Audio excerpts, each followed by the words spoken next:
What do pageant directors actually do? If you've never thought about this question, it's about time, because the answer to this question is going to greatly affect your entire pageant experience.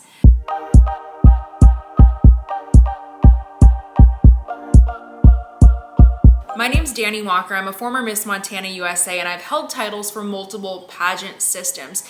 And understanding the role of a pageant director is essential for your success as a title holder. Every pageant director is different, but what's important is that you manage your expectations for directors. Some contestants really don't understand the role of a director prior to becoming a title holder, so they end up very disappointed or confused about what's really required of a director. Pageant directors are very different.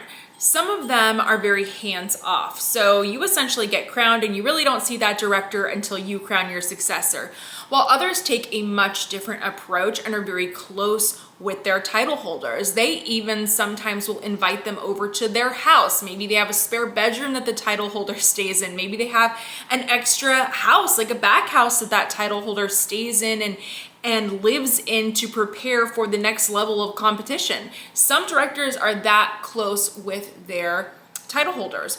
But if you go in with a certain expectation for your director might not meet that expectation. So first, let's talk about what the directors actually should be doing or have to do for contestants. There's essentially two main roles for a director. Number one is they have to facilitate the event. So they're the ones that are going to be planning, coordinating everything, the venue, the sound, the lighting, everything that's going on in the pageant. They're going to be the ones that are going to be in charge of that. That is going to be one of their primary roles. Now, the other thing that they're going to be doing is ensuring that you receive your prize package. And of course, every organization has a very different prize package. And there are organizations like USA, for example, that have certain requirements that directors have to meet in order to be able to continue to hold those franchise rights. So what are those requirements? Well, they're pretty bare minimum. They have to be able to provide transportation for their title holder to the national pageant. They also have to provide her with a gown, but that gown, by the way, doesn't even have to be a couture evening gown. It doesn't have to meet a minimum price. Essentially, if they provide you with a gown, they are meeting that requirement set forth by the national organization. So a lot of contestants become very disappointed with their experience because they're not getting the same thing as another title holder got. But what they don't understand is that their director is meeting the requirements set forth oftentimes by a national organization. But the way that those directors carry out those requirements can be very different. So essentially, they're going to be coordinating that pageant, and they are going to be in charge of your prize package and making sure that you get what's on that prize package. Oftentimes, directors are not even responsible for booking appearances for you. And that is why you will see on many prize packages, it will state that there is the opportunity for appearances during your year. Many prize packages are not going to explicitly say you're going to go to this event, and this event, or you're going to be at 5 different appearances every single month minimum. No, most of them are not going to say that. And it's really, really important that you understand that unless your prize package states that, then that director is not required to provide you with X, Y, and Z that you thought you were going to get from this experience.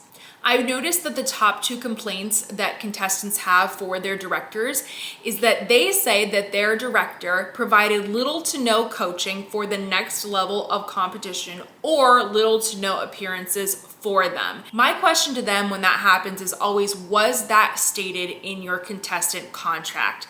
Because if it was not stated that your director will be providing X number of coaching appointments or will be providing X number of coaching appointments with a coach that maybe they hired for you, if that's not in your paperwork, then that should not be an expectation that you hold for that director. And once again, if they didn't explicitly state that you were going to get X amount of appearances throughout your year, then that is not something that they have to fulfill, because there was no promise made for that.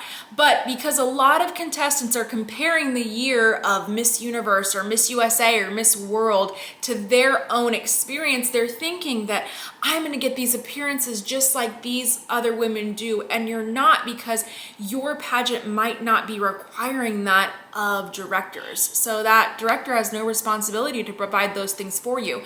And that's oftentimes why when they say that they're looking for a contestant who is self-sufficient, a contestant who I don't have to hold their hand, that's why they're looking for those contestants, is because those directors already know, I'm not going to be spending every day looking for appearances for you. I'm not going to be responsible for getting you prepared for nationals.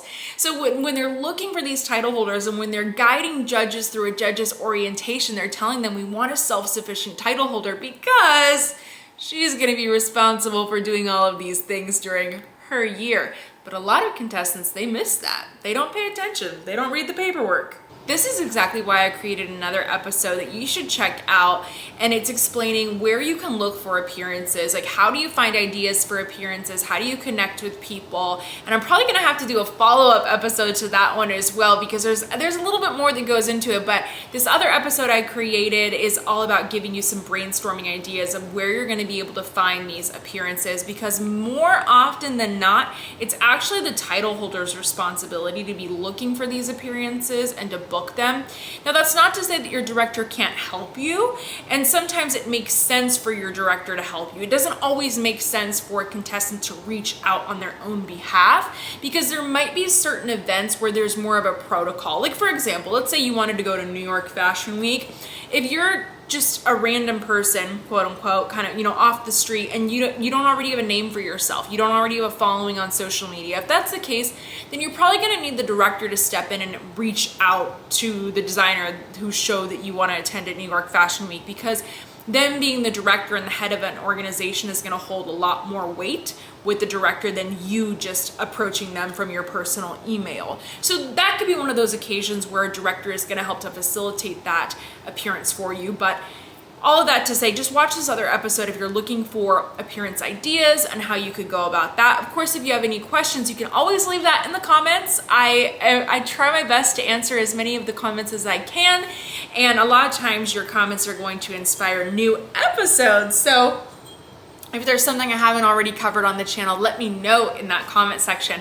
But I hope that this episode today kind of gave you a better idea of what to expect from your director, because I think that if more contestants had a better and a more realistic understanding of what a director actually does for their title holders or what's required of them, then they wouldn't be so disappointed by their year of reign. I think that a lot of contestants are disappointed, not because the director's actually doing a bad job. They're doing exactly what their job requires of them to do. But it's oftentimes because a contestant is measuring up their local pageant director or their state pageant director to the experience of a Miss Universe, of a Miss World, where it's not just the director that's helping her. It's oftentimes an appearance manager, a social media manager. It's actually more than one person's job in that scenario. So you kind of can't compare the two, because they're not the same. They're not the same at all.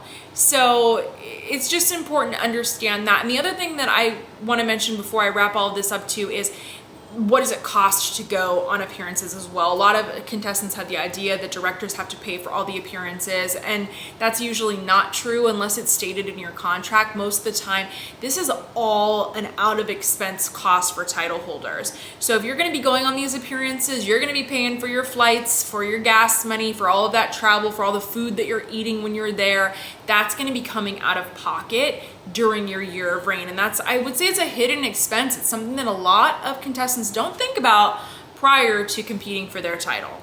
So I hope you enjoyed this episode. I hope that it was enlightening and that you'll come back for lots more. Please be sure to check out these other ones that can help you prepare for your next competition. I really hope, though, that you enjoyed this enough that you chose to subscribe so that you can join me for a lot more episodes in the future. I greatly appreciate that, and I would hope to see you very soon.